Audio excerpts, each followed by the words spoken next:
But welcome back to our third and final session of our preamble arc of Rise of the Ordning. Reminder that this is a Storm King's Thunder retelling.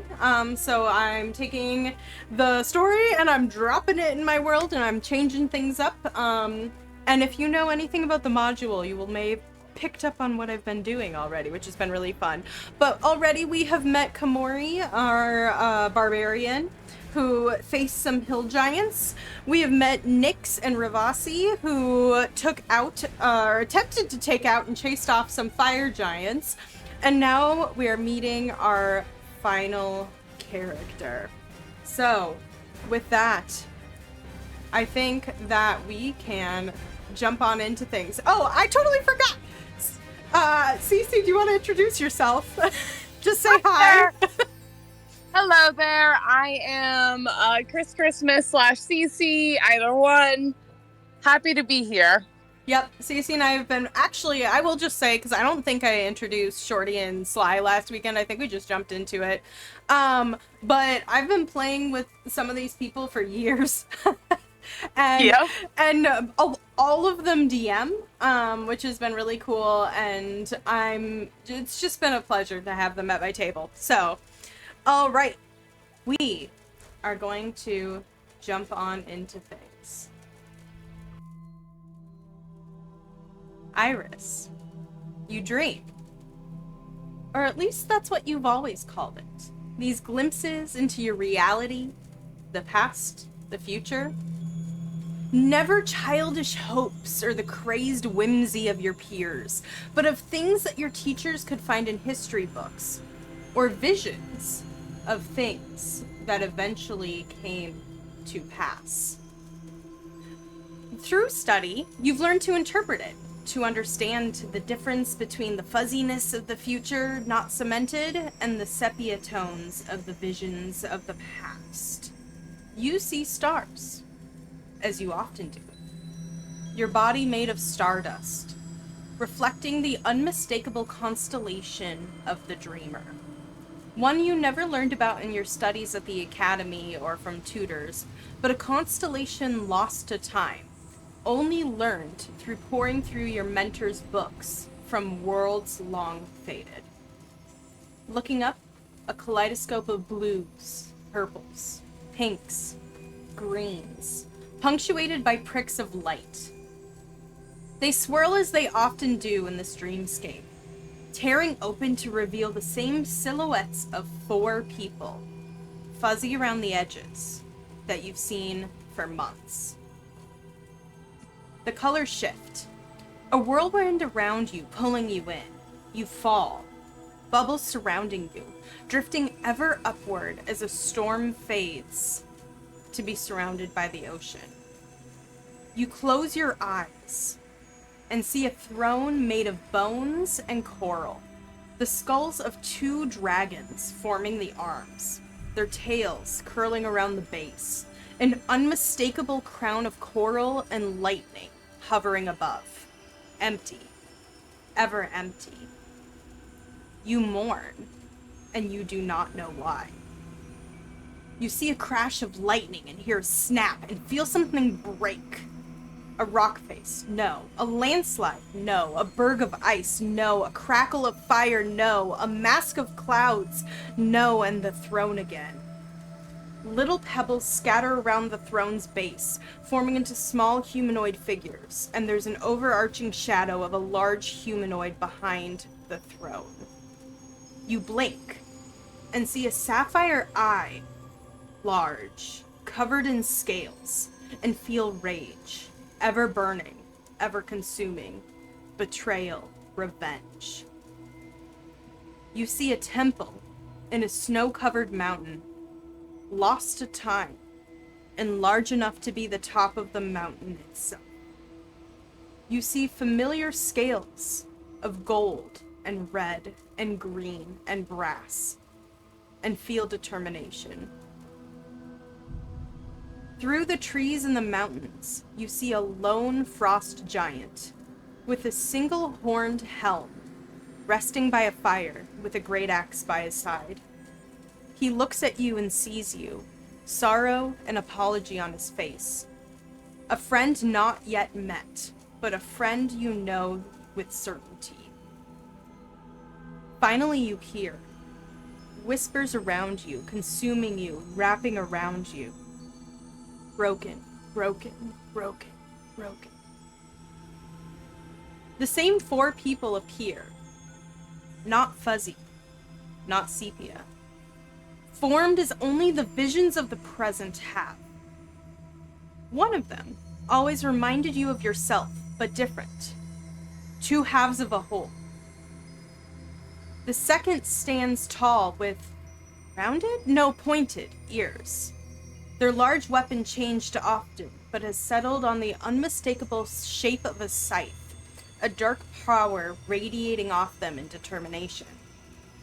The third, a lithe creature, always moving, always shifting, pointy teeth, or regular, but always long pointed ears and an unsettling presence behind them. Finally, the last one stands broad, but caved in. Webbed hands and ears, muscular yet timid, with a shark tooth at her wrist. Across these 4 figures, a rune appears, glowing yet cracked. And let me display the rune for you.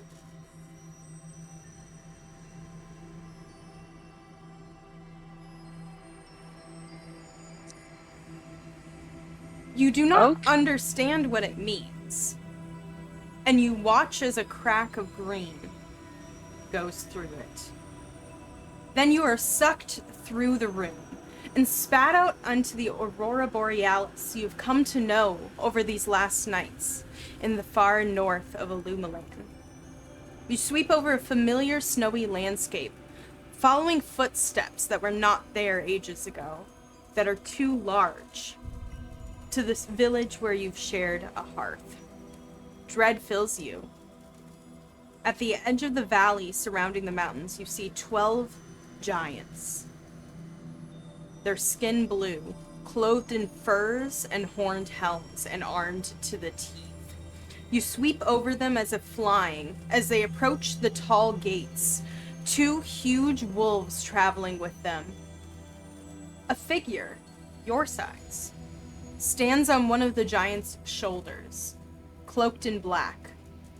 As you fly by, their eyes turn up at you, almost pupilless and unnatural, seeing you. How can she see you? A single hand raises, tattooed in sigils you can barely see, and you feel yourself being shoved back away.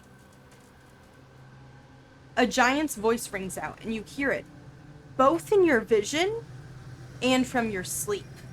Surrender Artis Cimber, or die.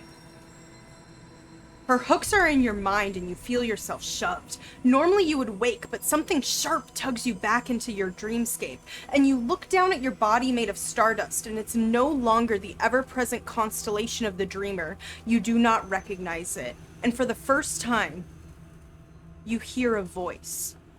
A clear feminine voice. Find Sirak. You wake.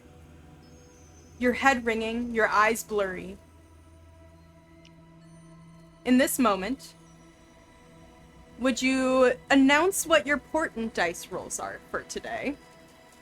Absolutely. As Iris sits up in bed almost violently, there are 2 sparks of the future, as my portent rolls are 13 and 19. And as those sparks of possibility circle around you, would you care to describe what you look like? Absolutely. Sitting in bed right now is a very willowy woman, freckled with these watery blue eyes and a long, straight, slightly hooked nose. She has perpetual dark circles under her eyes and incredibly messy hair. And it's almost this moment as she sits up, a breath going, her hands instinctively go to one of the sides and start to do the only braid that she keeps while in this form. Mippet, your Tressum, which for those who don't know is a cat with wings, was fully snuggled into your chest and half sleeping on your head, as she often does. But as you sit up suddenly, her claws just latch into you with a... You are currently staying at the guest house of the Hearth clan in the Village of Hearths. Your mentor connected you with their leader, Oriana Hest, a very cheerful and bit assertive genasi that reflects the dancing lights out your window. The tall Viking-like woman had immediately declared you a friend of the clan, and you've been enjoying the hospitality free of charge while you research and stay in the area. However, you're not sure what time it is, and there's chaos in the courtyard below. The sound of Oriana's booming voice and several others that you have learned to identify and know to be part of her adventuring group, the Light Chasers. To arms! To the walls! For fuck's sake, someone tell the Cognito clan we need battle mages! In this moment, what do? Something is happening. Iris quickly gathers her shit. And one swift motion, she fixes her mask on her face, activates her robe, and then Tzira is going to begin hauling ass downstairs. Okay. Mippet latches onto your shoulder, and kind of like you feel half-heartedly like a pack being smacked against your back as she settles in there. You rush outside, and you see the tail end of several of the clan warriors taking off. A couple of them transformed and fly towards the wall. You know them to be pretty high-level druids. It seems that the city is both hunkering down and a swarm of warriors are heading towards the wall. Opposite of the exit gate to kind of the main city from this Hearth Clan's little compound is and it's to your left because you just kind of came out into the courtyard, is the large hearth hall where you've had several meals and have been coerced into conversations or games. Standing in front of it as several women and children and kind of the older people and not the warriors essentially have been filing into the hearth. You see their shaman, Urza, a gray Aarakocra with beads in her feathers and a long wooden staff. Beaded eyes almost glowing like embers stare at you, and it seems that you two are the only two in the courtyard. And she looks at you. In every age, it is the dreamer who dares that shapes the stars.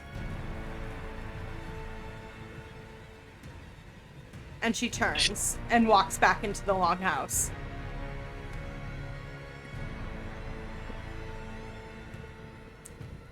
A horn sounds. Incredibly ominous. Okay, fantastic. A horn sounds, loud and jarring, almost shaking the side of the mountain beneath you. Then the noise begins. You stand at the front gate and you look down this village built up into the mountain. And down, hundreds of feet down, you see the front gates, and you begin to see chaos. You're at one of the top points of the village, and roughly halfway through the village is the highest cliff that is fitted with the golem-operated lift to span it, or the longer option, which Oriana calls the Stairs of Doom.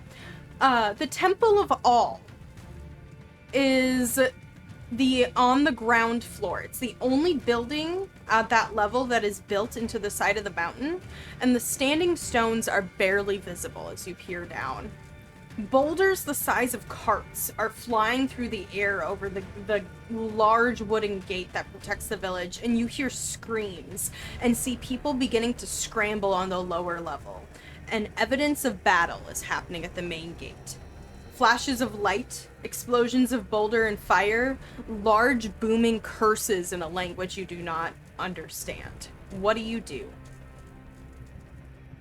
Iris is going to take off the broom from her back, and I am going to go 60 feet in the air to try and get a better look at what's going on.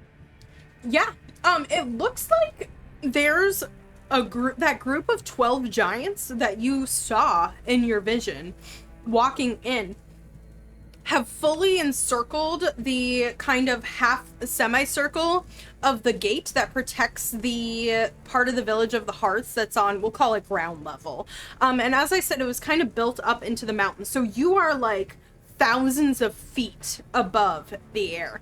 And it's gonna get dangerous pretty soon. You see several giants are climbing up the side of the mountain, and it looks like they're pulling boulders off and about to huck in. It's dangerous in the air, it's dangerous on the ground, so no matter how you proceed, it's going to be rough. But you were given a directive.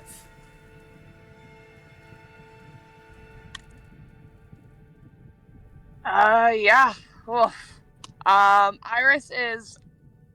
Tzira is, I think, going to start shooting off towards the temple, in that regard. Because if I'm understanding correctly, my directive was Urza's ominous saying. Find Sirak. Gotcha. Find Sirak. I'm gonna start. And then her ominous saying, yes. I guess that was a directive, but in your dream it was find Sirak. So beautiful. You take off through the streets. The upper levels are quiet in comparison to the lower, but the further you run, the more people you encounter running towards you. It seems that some of the less combatant villagers are retreating to the Hearth clan's safety, guided by a few of the younger fighters. It looks like Oriana had split off some of her younger fighters and told them to like guard villagers and run with them. And we are now entering an encounter challenge. This one's going to be a little bit different, and I'm doing something a little bit different as a DM. Normally I just run these and I don't give you any insight on the mechanics of it, but I thought this would be interesting. So, for each of the 3 areas of the village, which is the upper, the big gigantic cliff, and the lower, you are going to roll a luck check to see what encounters you might encounter. If you roll horrible ones and you don't roll great during them, you may gain setback points. If you hit a certain threshold of setback points, you may fail in your endeavor here. Then there's something called a push point. So if you succeed by 5 or more on any check, once per encounter, you gain a push point, which is going to negate your setback point.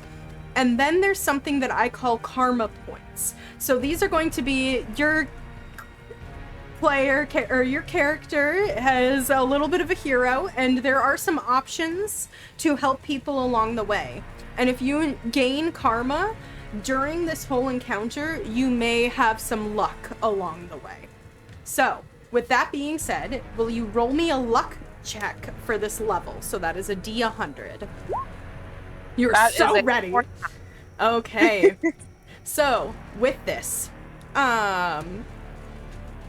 with the influx of people that are going the other way, it grows difficult to make your way against the crowd. You are flying, but you determine, you're very smart and you have a high perception, so you determine that flying in the air and being a target is an awful idea. And so you're kind of weaving between the houses above the crowds. So if you could do me a favor and you can make either a dex check to stay above the houses, or you could stay below the houses and make a history check to try to figure out a alternative path to see how much you remember what you've explored. Tzira's mind will start running what she's explored, and I will make a history check. Okay. Beautiful. Okay. 21. Okay. So with that, you absolutely remember the way to go. You remember a very specific, like, little street that one of the, oh gosh, I totally am blanking on what they are called. Give me one second. The Cognito clan, the kind of like wizard clan, told you where to go. And like a little secret way, and you go, oh shoot, that's right, and immediately take off for it. It is definitely not as plugged up by people. It seems that they're sticking to the major ways where a lot of the warriors are, just in case. And you manage to get through easily.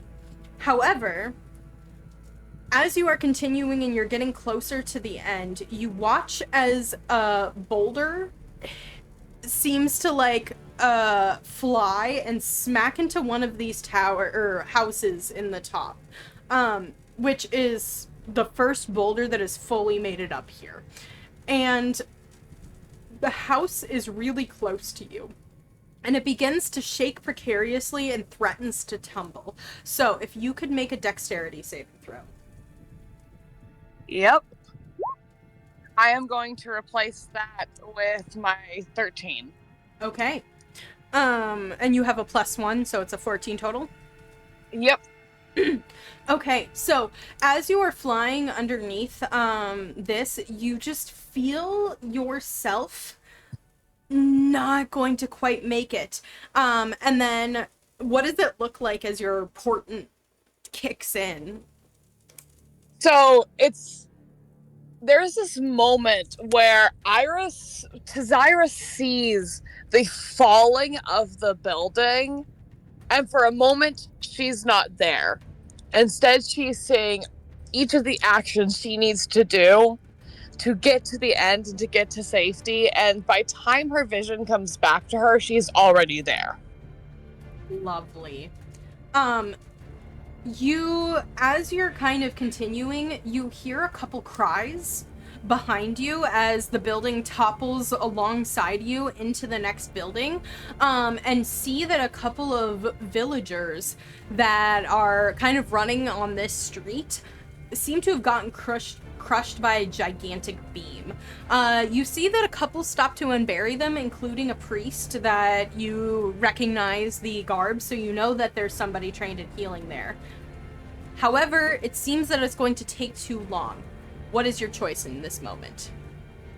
Tzira, it's gonna take too long, and there is that click where she calculates that.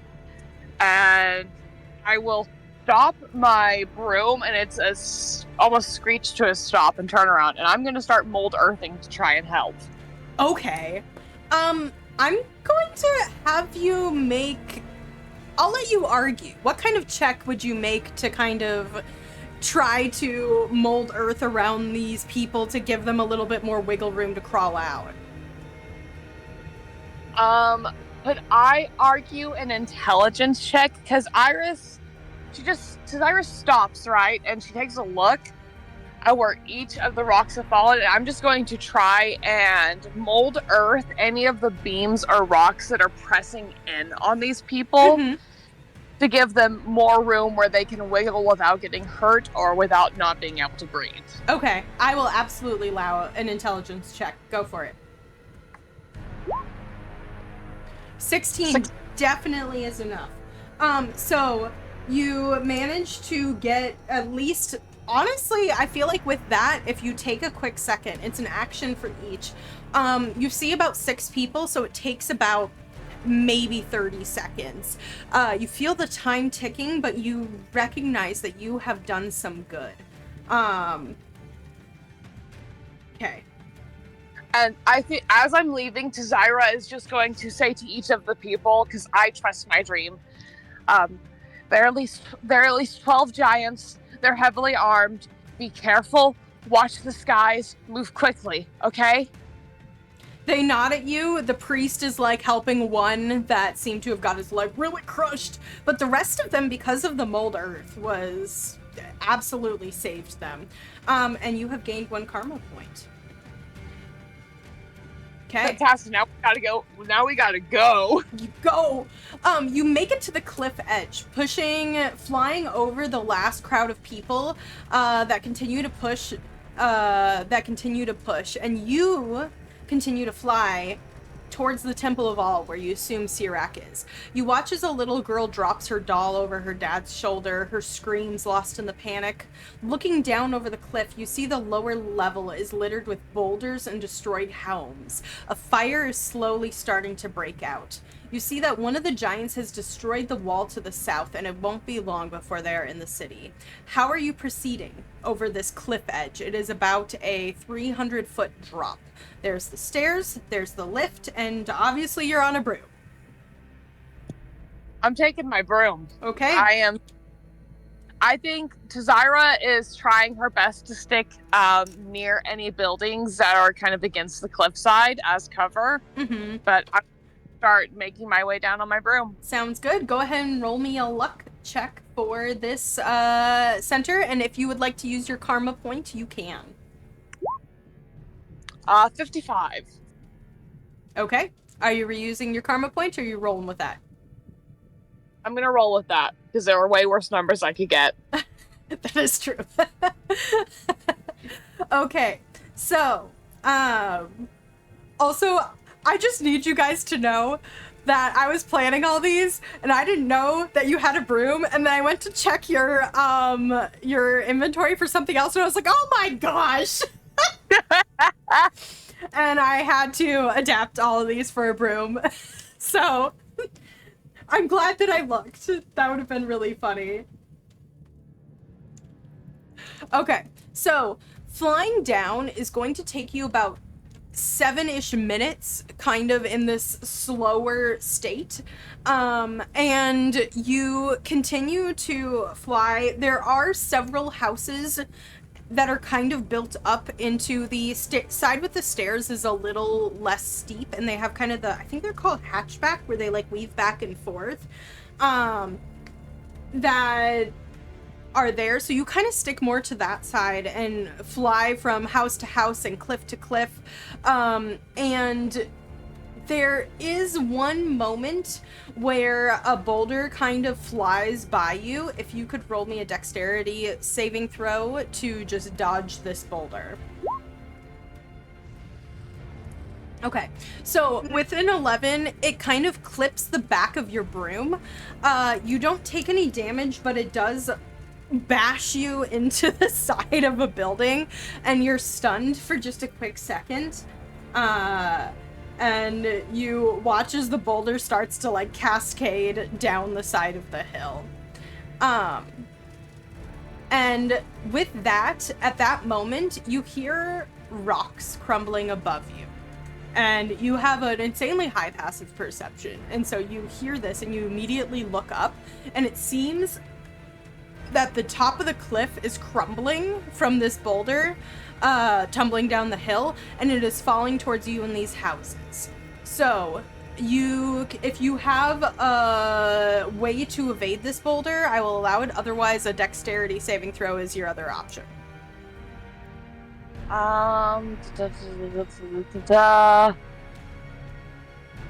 Nope, I do not. So let's dex save it.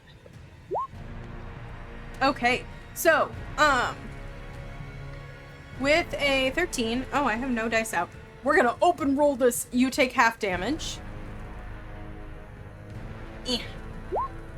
So you take 5 damage as you kind of get bashed once again into the side of this building. And you actually fully fall off your broom for a second. You catch on one of the like windows and then kind of drop to the ground and pick your broom back up as quickly as possible. And the building's starting to crumble and like fall down onto the lower level with this. So you hop back on your broom and continue to take off, almost like matching this building at its fall rate. Okay, and with that, you sweep into the lower level as it crashes behind you. And you are now on the lower levels. So, if you could, go ahead and roll me your final luck check. Oh my goodness, you are lucky! I'm just telling you, you evaded some pretty gnarly stuff. So, this, which is fitting for your character, and it makes me very happy for you. Okay, so as you're kind of flying into this area and you're looking around, it looks different. You know this city. You've been here for, I think, like at least a month, if not longer, and have kind of been around, and this looks nothing like what you've seen before. Things have changed with the fires and the boulders destroying everything. You hear off to the side a giant rampaging and some screams, and you are thinking hard on how to make it to the Temple of All in this foreign landscape. How would you like to proceed? Are you going to use survival to sniff it out? Do you want to use history to try to remember some, what are they called when you're looking? Landmarks. There we go. Or how do you want to proceed here? Question. When I was originally looking down on the temple, was there a big offensive, like, movement from the temple itself? So the temple is kind of built into the side of the mountain. It's one of the only buildings on the lower level that is. Some of the buildings on the upper level they're kind of a little bit more anchored. So you don't necessarily see the temple. It's honestly kind of like a gigantic Skyrim door in the side of the mountain. And what you mainly see is those standing stones in the courtyard. Could I try and use the standing stones as like a waypoint and just with brief pockets where I can pop up enough to see them and try to navigate towards them with perception? Yes, I would absolutely allow that. Okay, a 14 is just enough. As you very quickly pop up, see the standing stones. They're like some of the houses and buildings and places of business here are taller than the standing stones because they're like maybe 15, 17 feet maybe tall, and some of the buildings are considerably taller than that. But you manage to see them through, and they still draw you to them. And you continue to fly faster and faster and faster. The fire is spreading. You hear crashes as buildings are falling. There's huge ruckus happening at the front gate. And it sounds like all of the people of the village and the warriors, as well as the light chasers, are holding off the majority of these giants. But after a couple of moments, you make it to the standing stones. So, with this, I'm going to have you roll a final luck check to see if fate is on your side. I am going to use my karma point. Okay, you can re-roll this and take the higher. 91. Okay. With this, the kind of anxiety that was welling up in your chest just seems to soothe. You remember, you were given a vision. You were given a moment. You were given the chance to respond to this, and you responded. Finally making it, you speed into the courtyard. The buildings are destroyed on the sides of you, and the fire is starting to spread here too. It's a rather large courtyard. That, as it needs to be to accommodate the 20-foot tall standing stones, there's one in each cardinal direction. However, the north stone that you know, the only obsidian one with the rune on it that Sirac had described to you and told you what it was, it distracts you for a moment. Your head kind of turns and you look and notice that it is cracked all the way through. And where the rune was kind of at, like, the halfway point, up at the top, you see the same rune that was in your vision. The large stone doors on the side of the mountain to the Temple of All are closed. However, you see that one of the smaller side doors to it is open, and a familiar, mousy-looking priest is peeking his head through. He has a fur cap on, as it's kind of like, well, for the rest of Ilumelan, it's considered late fall, but or like early fall, but up here it is covered in snow already. And he looks and locks eyes with you. You have found Tzira. What do you do? I will just rush towards him. Tzira, it's bad. There's at least 12 giants. They're heavily armed. They're attacking the city. But one of the standing stones is cracked, and there's a new rune. And I don't know. It's bad. What? There's a cracked standing stone? Okay, come in. And he pulls you in, and kind of like shuts the door behind you. And you see that there's several people in here. It looks like he had been kind of like ushering people in here, and a couple of the other priests were like kind of tending their wounds, and he's like, we're taking them further in the back for safekeeping because, I mean, these are giant-sized doors, and with giants here, we assume the giants are going to open it. So you're kind of like watching this exit, and he goes, okay, so you said how many? 12, I think. I think 12. I don't know, I haven't seen them, but I think. Okay. And, what are they, what's happening? They stormed the gates. They came here, they were storming the gates, and some of them have gotten through, so it's not long until they're fully in the city. What do they want? Or are they just trying to attack us? There hasn't been attacks here since, like, Oriana was a teenage, well, 20s, and, the stone giants were attacking. I don't know, but I don't think they're alone either. Tzira. I think there's somebody else with them. I dreamt again, and something was holding me there, and somebody was holding me there. I know what that feels like. I think somebody else is, I don't know if they're directing them, but they're sure as heck working with them. That sounds like, terrifying and dark magic. Tzira will nod. Okay.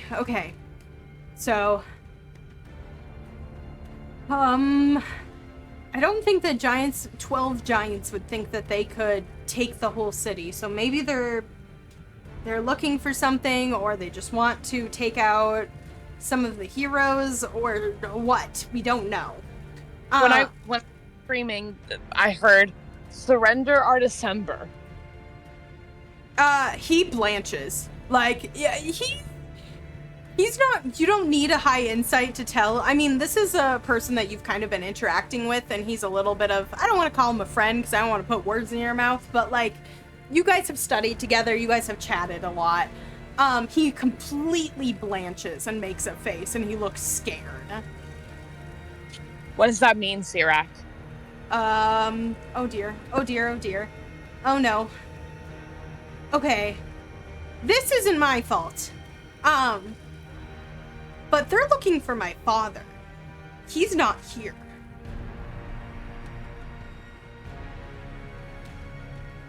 Why are they looking for your father? I don't know.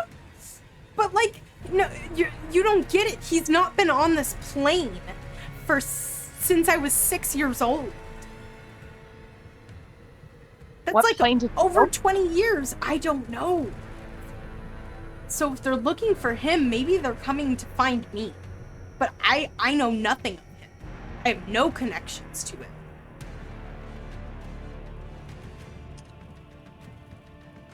Iris, your vision snaps for a moment. You feel something dark, and you watch as you're in something's vision, and your eyes feel more squinted and more vibrant in the dark night sky.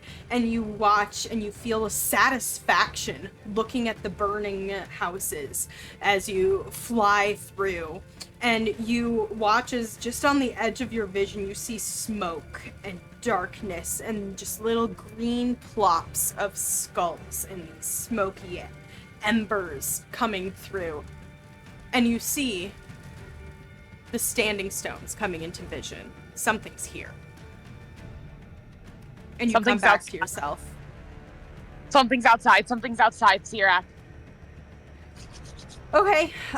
And he turns and he shouts quickly and he goes, get in there and close it off, seal it from the inside. Do we stay here or do we go hide?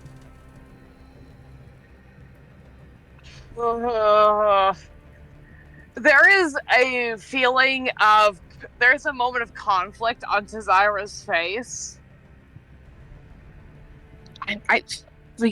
We can't do nothing. I don't know. We have to try and stop this if we can. Maybe if we tell them that Artis isn't here, they'll leave us alone? Maybe. Do you speak Giant? No! There's like this absolute grimace of a moment on Tzira's face. Okay, but Oriana does! Okay. All right. I guess I'll try and find Oriana and tell her, and if they'll probably respect her. I don't know. She's strong. As you're saying this, you turn to the door as if you're going to leave, and the lights around you flicker and go out one by one. And you begin to see the same black smoke coming underneath the door, a seal that has to be just too tight. And then the last one goes out.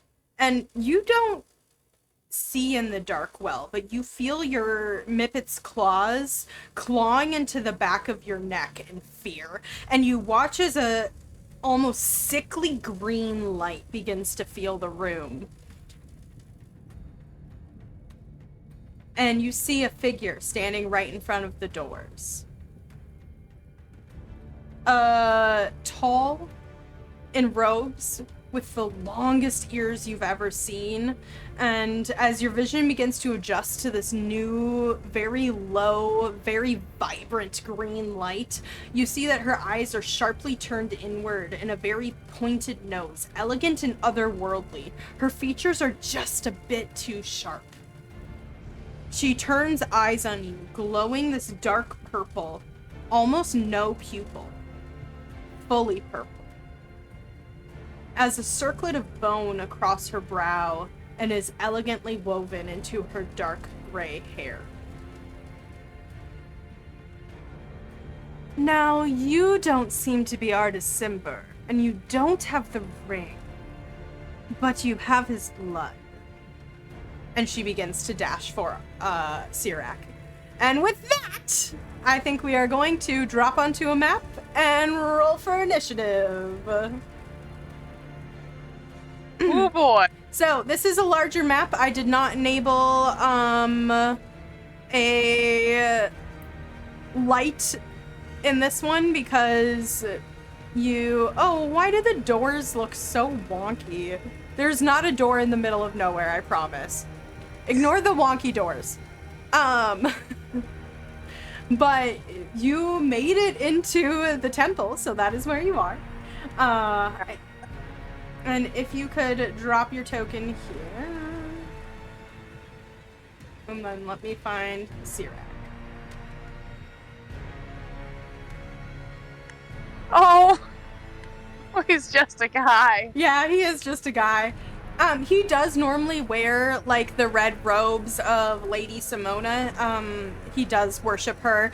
He occasionally has the face veil, but they're a little bit more chill up here, so he doesn't usually wear it.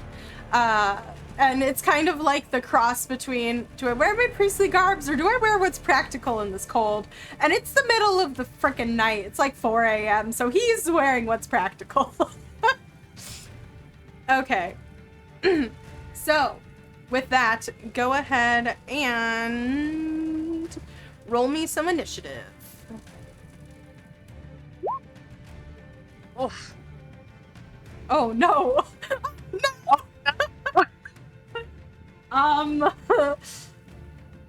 I'm gonna have to roll a nat 1. It's not my fault, but it's better.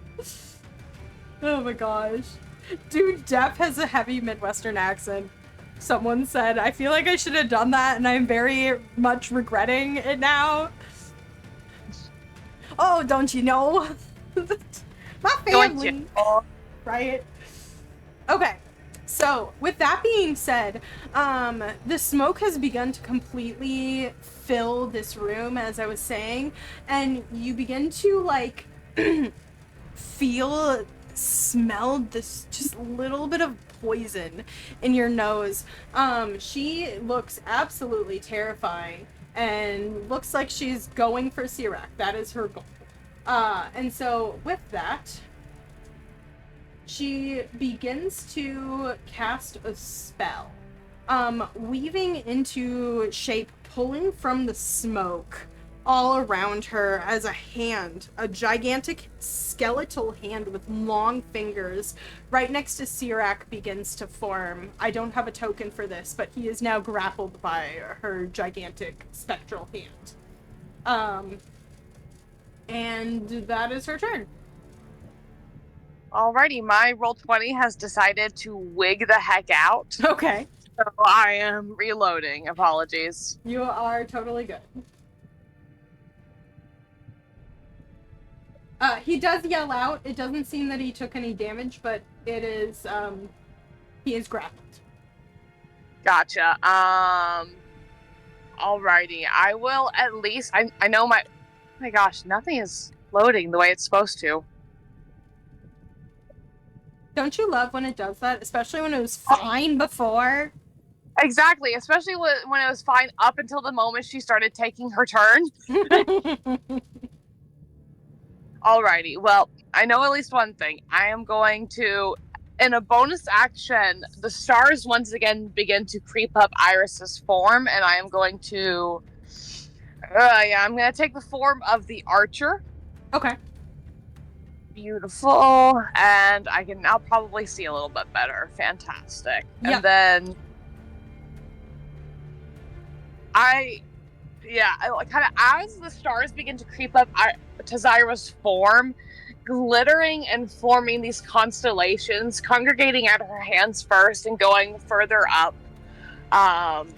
The hell do you want Artist for? He isn't here. He hasn't been here.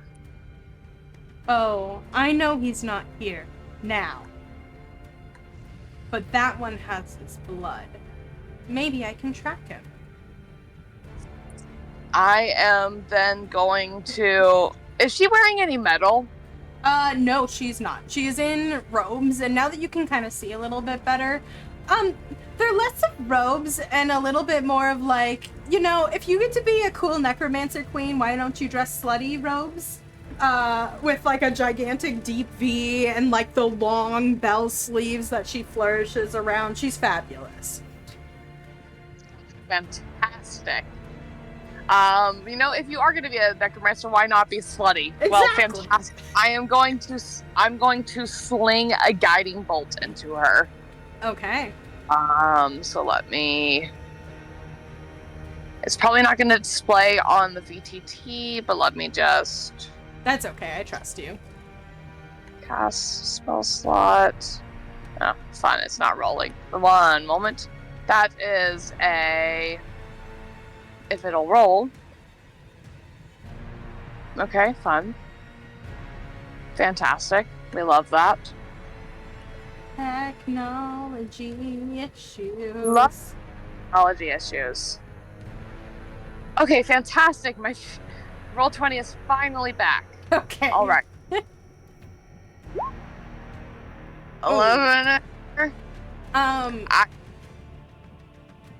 Yeah.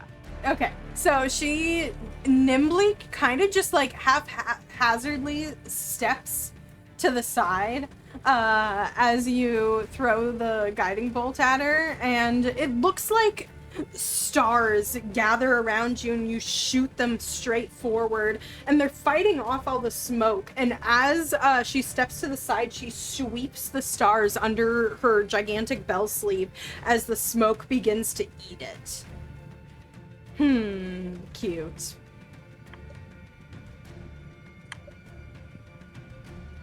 Anything else you want to do? I will just shift in front of Virak. I mean, shift in front of Tzira and end my turn. Okay. Tzira is sweating, like, profusely, and he goes, oh, crap! crap, I'm swearing at church, shit! And he attempts to cast something behind you. And let's see. Let's roll in the open and see. He needs to beat, I think Bigby's hand is a 5th level spell. So he's going to try to dispel it. So he needs to roll 15 or higher plus 3, which he did.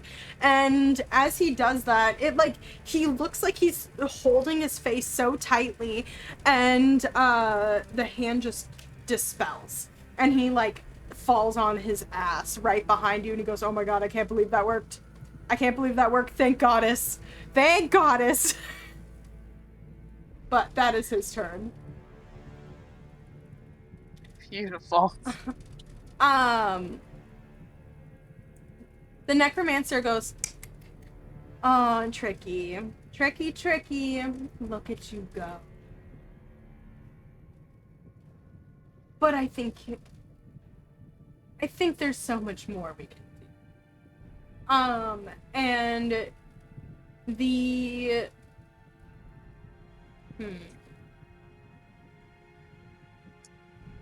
I'm just making a decision here. Yeah, she'll do this. This is funny. She will kind of reach into the smoke behind her and begin to pull out, it looks like she's pulling out strands that she pulls and throws in front of you, and begins to entangle all of you, and she is casting web. So, if you would like to go ahead, I think you are just auto stuck in it. Hold on, let me read the spell. But I think you are just auto stuck in it, and then you roll a turn. Roll a save on your turn. Yeah, that's what it sounds like. Starts its turn in the webs or enters on during its turn must make a dexterity saving throw. So there is now a whole bunch of webs right here. I think that's a 4x4. It's a 4x3. It's fine. Here, she'll do one in front. Perfect. And she'll begin to kind of walk over here, as if she's walking towards Tzira. Okay. It is your turn. Go ahead and roll me a dexterity saving throw. Gotcha. 14? A 14 doesn't make it, as you are restrained by this web, and are stuck there. So while restrained, your speed is 0, and your attack rolls have disadvantage. What would you like to do? Zari was gonna look over to Tzira. Tzira, you need to get out of here as quickly as you can. You understand? He nods frantically. Bring this back to me. And I am going to give him, my broom. Okay. Does that action or no? No, I'll just let you give it to him. Beautiful. I'm going to give him my broom, and then I am going to take an action to shoot fire via produce flame right here. Burn away the web. Okay. Sounds good. So the fire begins there. Are you doing anything else on your turn?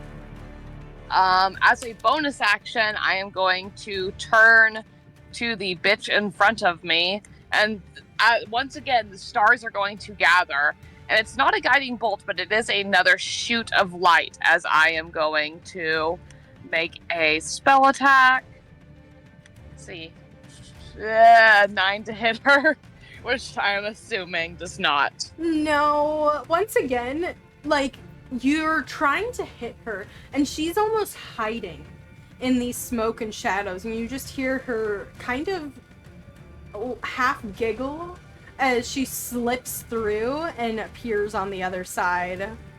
And she just looks at you with the creepy, unnatural eyes in an almost pitying, but also a little irritating way. The fire begins in the web, and Tzira goes, okay, I got this. As he bolsters his courage, I'm going to give him a dexterity saving throw with advantage. Okay. So he didn't make it, and so what this means is he can't jump over this, and so he's going to just take damage. And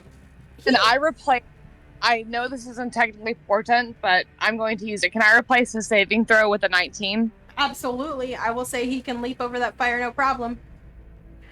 Beautiful. Okay. So he hops on the broom. That was just his movement. So he gets to take off, and he gets to action dash. You haven't taken any damage, right? I have. Okay. Like a lot? Like a little? A little. Okay. So as he goes, he will bonus action healing word you. He is a priest after all. I don't know where my dice went. They're gone. They have been lost into the void of my desk. Okay. It's fine. It's this plus 3, so that's only 5. That is exactly what I needed. Oh, perfect. He heals you 5 as he takes off through the door, and he just goes, I'll go tell Oriana! And is gone. Is dashing. And now, the moment that he's out of the building, I like to think this necromancer in front of Iris sees all of her bravado immediately go away. Oh, and she just turns to you and goes, "Oh, so brave, little hero. I've met several like you. They're always the most fun to break, but that's not why. And why I'm here just left out that door. But," and she kind of like stands for a moment and ponders. If he's not who I need, and he doesn't have what, and I don't technically need his blood, the question is whether or not I'm going to have fun or stay to my mission. And in this moment, if you want to reply, we're kind of in a hold moment here. She is not attacking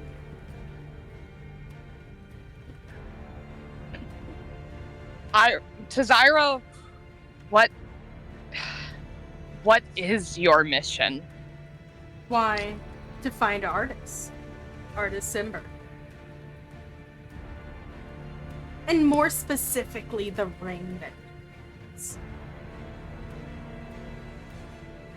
Well, I think you're gonna have to start looking off plane if that's the case. You actually intrigue her for a moment. Interesting.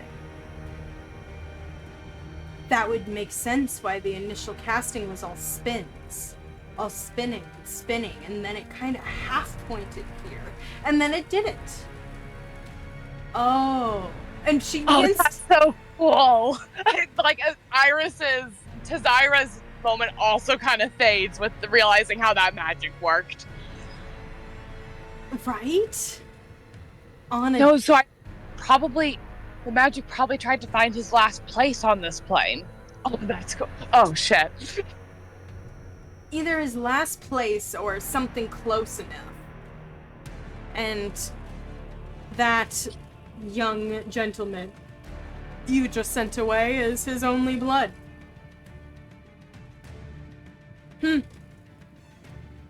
Well, blood or not blood, tracking through planes is already a matter in its own. I would suggest, if you're trying to get your things done quickly, going more for that round of study. I'm going to let you make a persuasion check with your intelligence modifier. Gotcha. Woo! She begins to get lost in these thoughts, and She's creepy, and she talked about breaking heroes, and definitely has questionable morals. She also is a scholar, and obviously more advanced than you.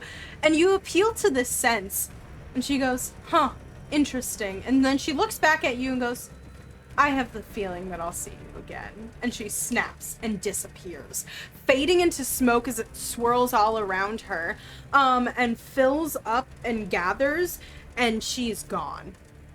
The whole chapel falls back into pitch darkness, and a moment after, the web fades. What are you doing? Oh my god. There is just a moment where Iris is just like hands on her knees, like tilted over, and then she picks herself back up. Okay. And I am going to run out the temple after the direction I saw Tzira going. Okay. So, with that, you take off, tearing, you know that he would have gone to the front gates. So, you are absolutely tearing towards the front gates, running on your feet. It's not as nearly... Oh, this is the wrong thing that I needed. Oh no, everything is breaking. Okay, there we go. It's not as nearly chaotic out here.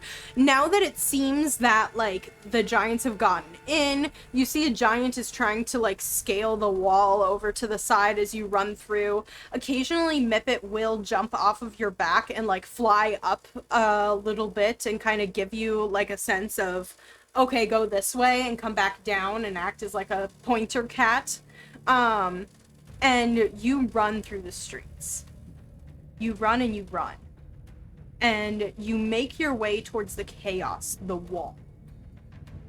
You begin to see that on the top of the wall, there's kind of like these towers built into the side, and stairs that run up it. You see several villagers and the kind of Viking warriors shooting some sort of arrows.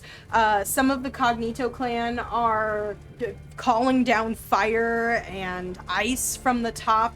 A lot of them are kind of more battle mages.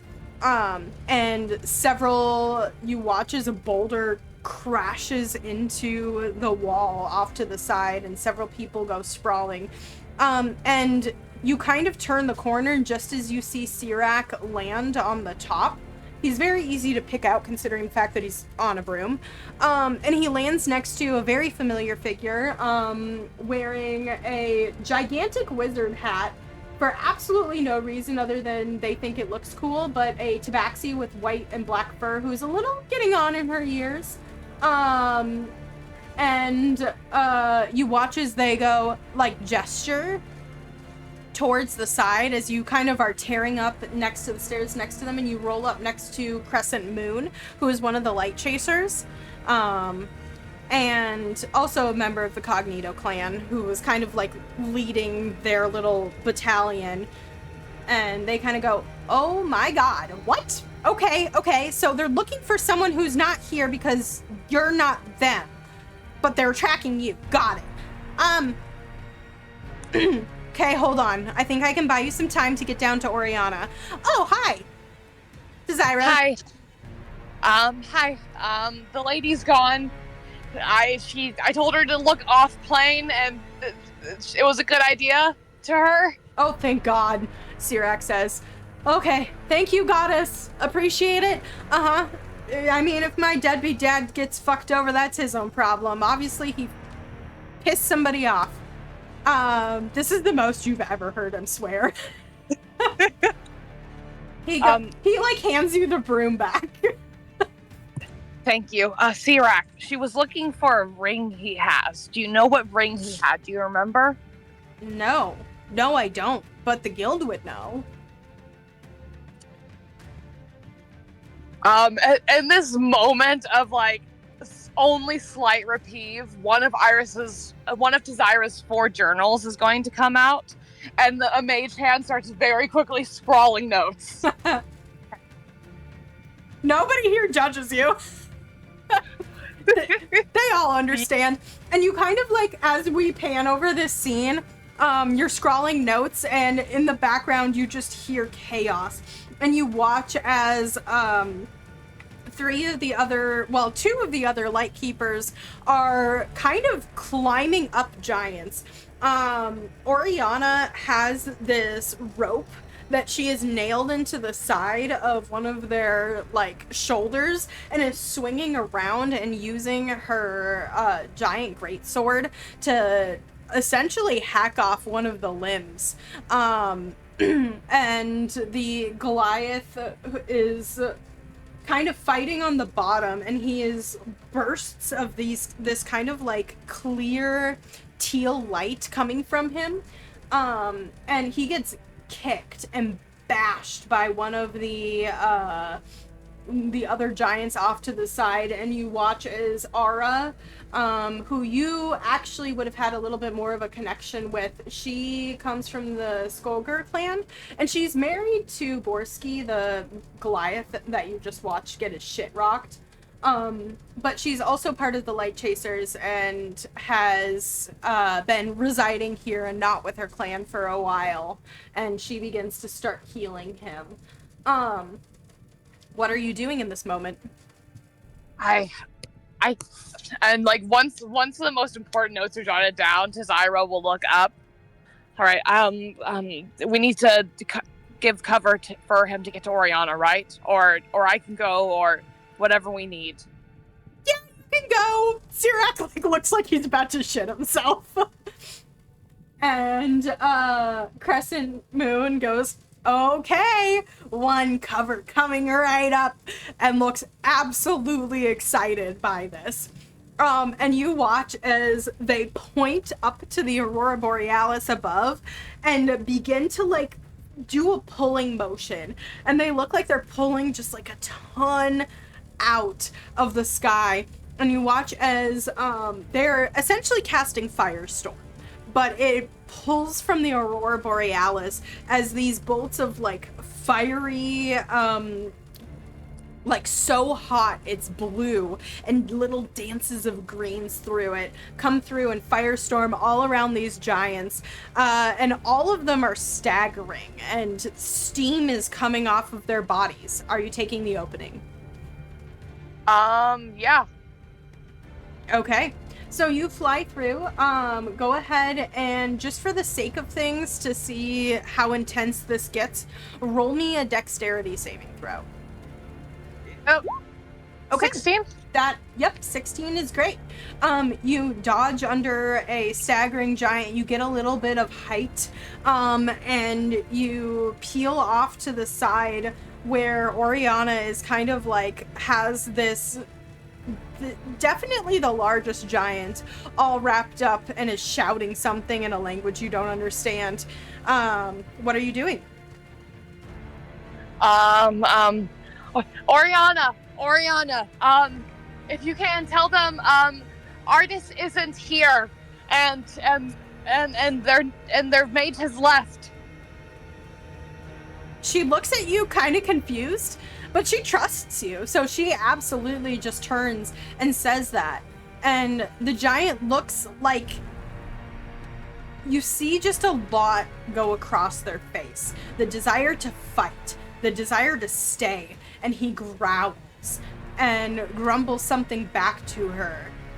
And looks around, and you follow his gaze as he looks past, and you see off about 100 feet off in the distance, sitting on a dune, cross-legged, kind of almost on a pile of smoke, just the necromancer sitting, and she just waves her fingers and shakes her head.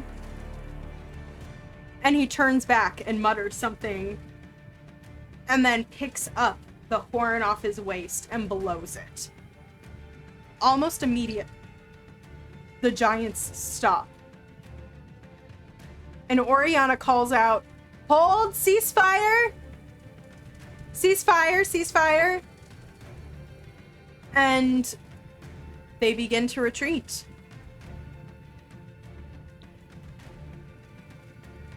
And you watch as they walk off into the distance. the mage disappearing, leaving behind the bodies of about 3 or 4 giants.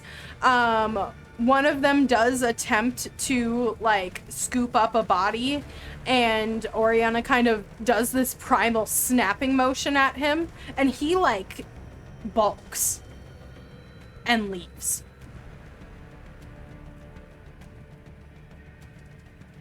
As they disappear over the next snow dune, everybody on edge. She turns to you and goes, "Holy shit, I almost shit myself right there. Oh my god, how did you know to say that? Was it true, or were you just pulling stuff out of your ass?" It's true. It's true. There's a necromancer. I don't know, people who generally are wearing bones and have lime green magic are necromancers. There's a necromancer, and she was looking for artists, I think. Yeah. And we know he wasn't here, and she left at one point, so it was mostly true. Okay. Okay, cool. Well, I'm glad that you could prove to her that Artis wasn't here. I don't know how you did that, but that was terrifying. And you watch as some of the Vikings begin to cheer and come down the side of the definitely very, very destroyed wall. About a good third of it is littered with boulder smashes, and a good part of the south wall was completely taken out. And they begin to kind of like assemble their dead and pick up the people who are injured. You watch as Aura run around and she is healing people, and you actually watch as she full on revives a person kind of like off in the distance. And Oriana how tall are you? Tzira stands at like a good 5'10".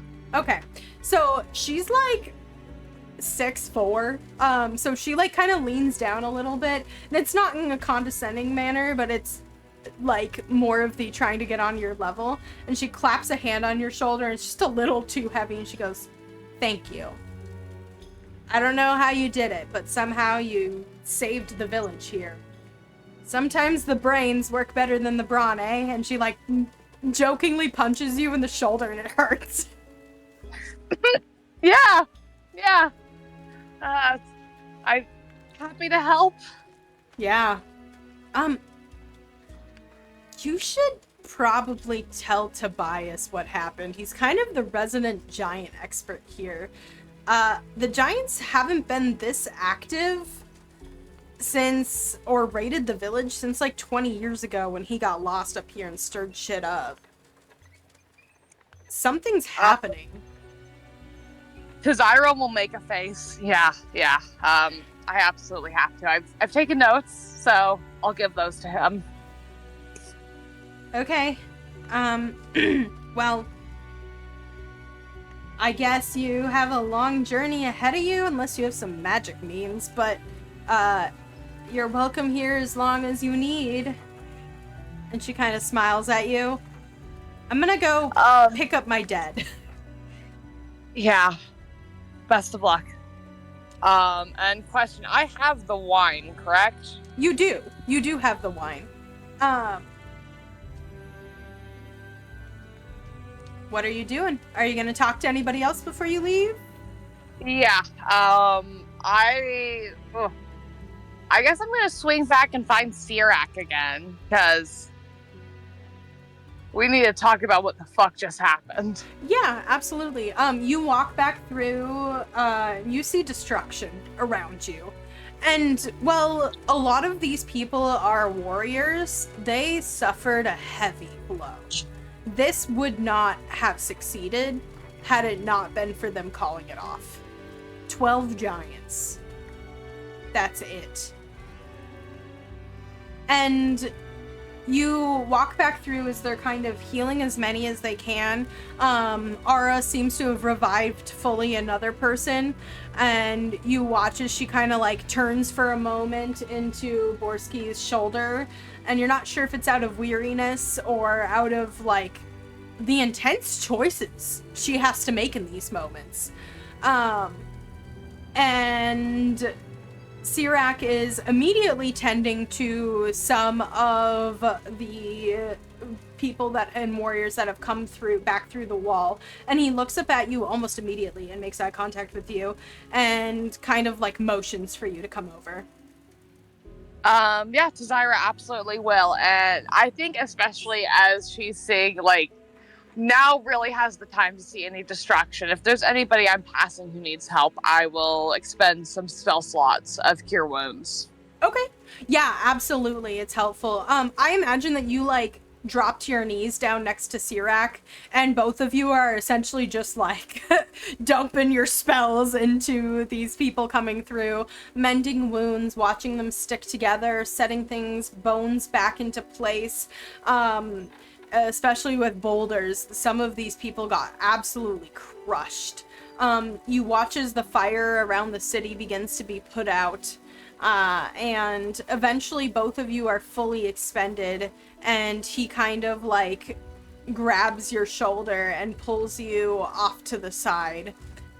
It's chaos around, and so you get the sense that you have relative privacy. What did you say to her?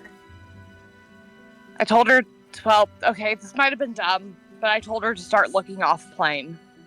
Okay. Yeah, I mean, you kind of said that, and I don't give a crap if my dad gets found, I guess. He hasn't done me any good his whole life other than siring me. So, and well, it's not great to hold resentment, I guess, but like, if he messed with something, which he obviously did, then I suppose it's justice if these people come for him. He's supposed to be a super intense adventurer and such a high secret member of the guild that, yeah, so he can handle himself. I mean, that's fair, and I'm sorry to ask, but is there anything you know about him? Anything at all, even stuff that seems like it might be irrelevant? I don't know much. I was 6 when he left, and to be honest with you, I spent most of my youth not even with him. I don't remember much at all. She mentioned a ring, and I do remember the ring. It was always cold to the touch. But from the stories that the guild told me, I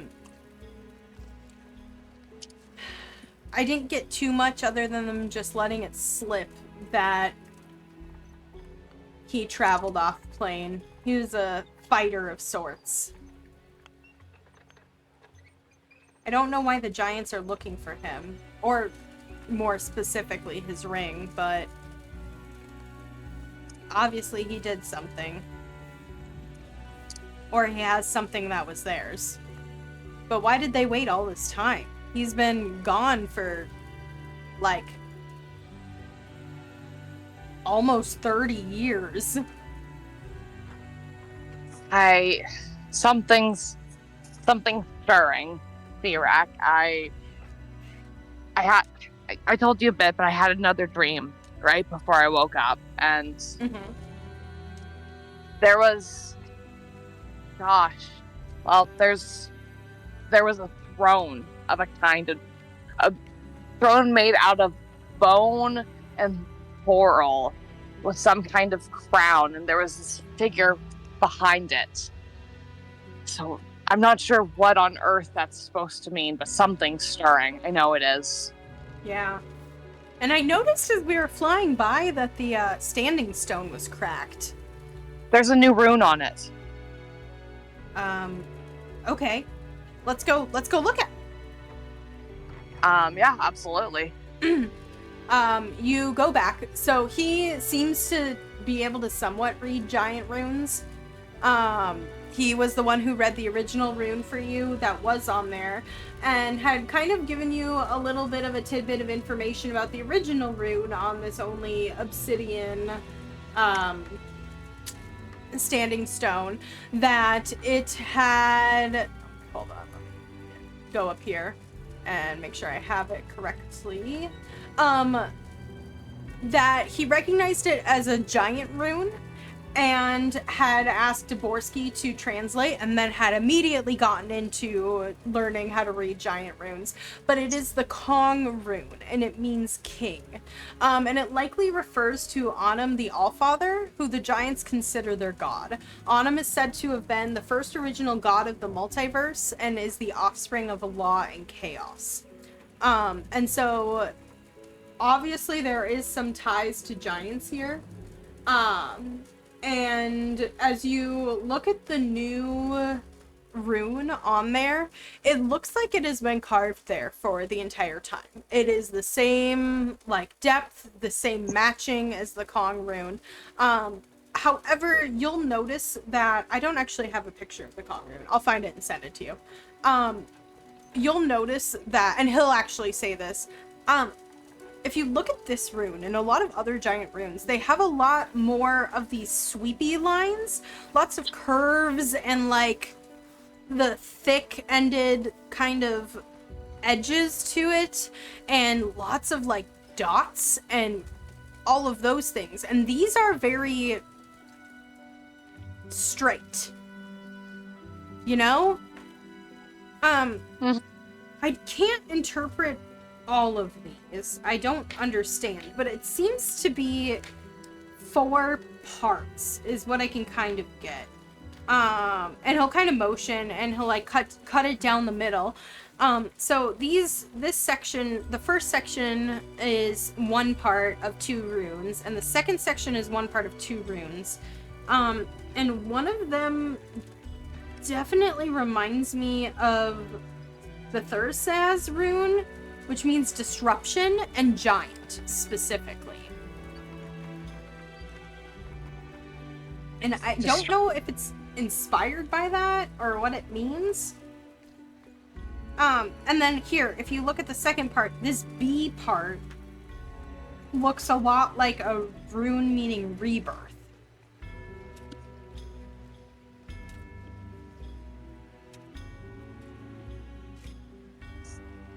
Well, I don't like the words destruction, rebirth, and giants in the same sentence, that's for sure. Yeah, that's kind of terrifying. But maybe people who know a bit more... This seems ancient. This is obviously where the runic origins come from. So, no scholars that were born here will understand.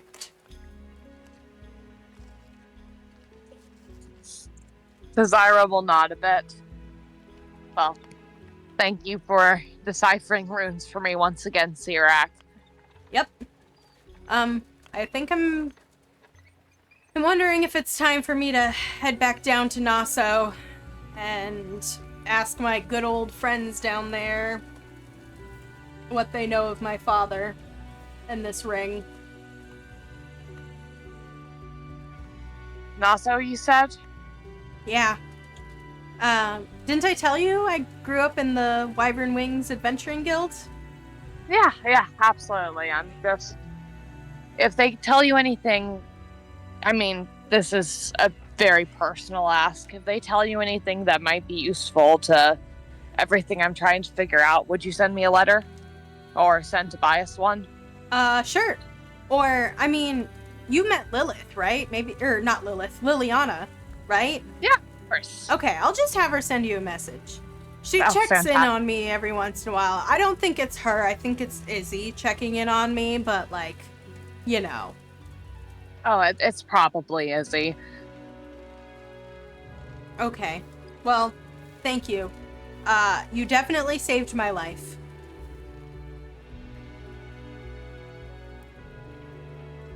Well, you know, take action when you can, I guess. And it's very much a convincing herself kind of look. He pats you on the shoulder and goes, yeah. And, I mean, we were trained to take action, but there's a difference between someone with true tenacity and someone who just wants to help people. And I think you got it.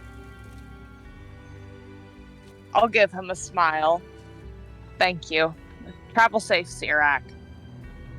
Yeah, I'm gonna help clean up here a bit. This is not super pressing, but when I do and if I find anything, I'll tell you.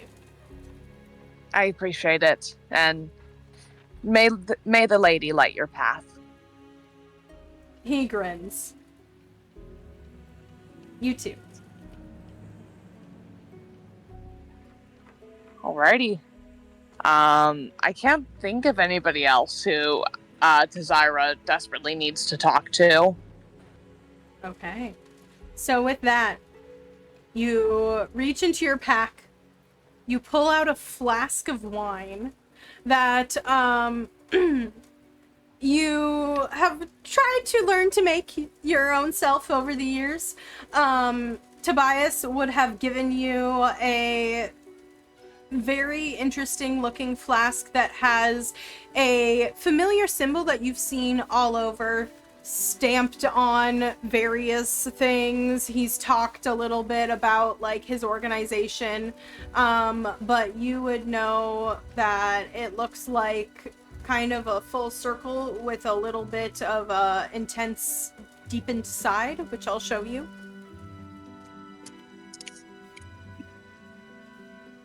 So, or actually, why don't you make an intelligence check for me? You've seen this a lot. And with what you know and what you know of Tobias, I feel like you would have... Okay, yeah, with a 19, 110%, this is an eclipsed moon phase. Gotcha.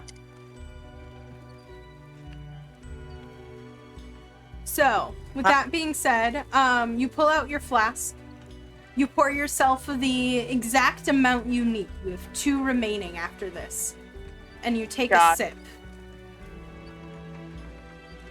And you begin to wrap up in stardust and smoke as you teleport.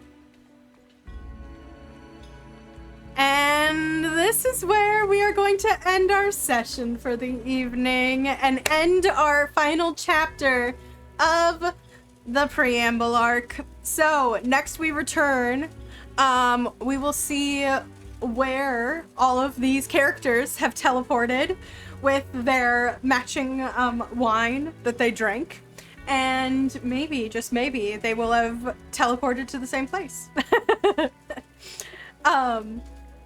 And so if you're on Twitch, stick around, hang out. I will let you guys do your typical 1 question, so start thinking.